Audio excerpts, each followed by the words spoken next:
In today's video, I'm going to teach you Guide with Squarespace and account.squarespace.com.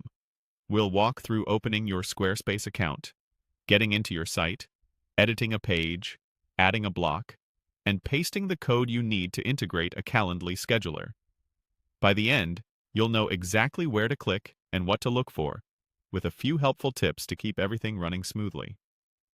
Start by heading to Squarespace and choosing Create Your Website. If you're not already signed in, go ahead and log in so you can access your sites. From there, open the Account dashboard. This takes you to account.squarespace.com, which is the main hub for all your sites and subscriptions. Inside the dashboard, click Website. If you manage more than one site, select the specific site you want to work on.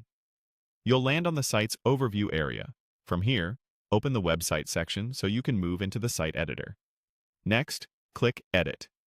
This switches your site into editing mode, letting you change content on any page or section. Navigate to the page where you want your Calendly scheduler to appear.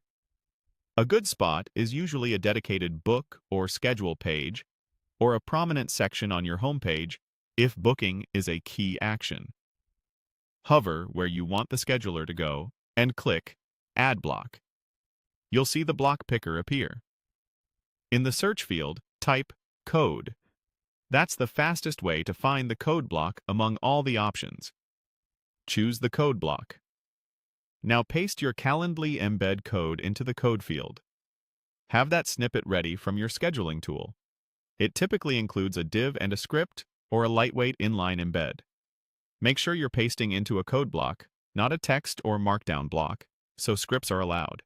If your editor shows a display source or similar preview toggle, switch it to preview the widget right inside the editor. If it doesn't render in edit mode, don't worry.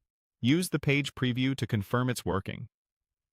A few quick tips while you're here. Place the code block inside a clean single-column section to keep the layout tidy. If the embed looks cramped, adjust the section width or padding in the section's design settings. Some advanced embeds rely on scripts that only run on live previews, so always check the public view once you save. Also, note that custom code features may require a plan that supports code blocks. When everything looks good, save your changes, visit the live page, and test a booking to confirm the flow. That's it. Your Calendly is now integrated into your Squarespace site.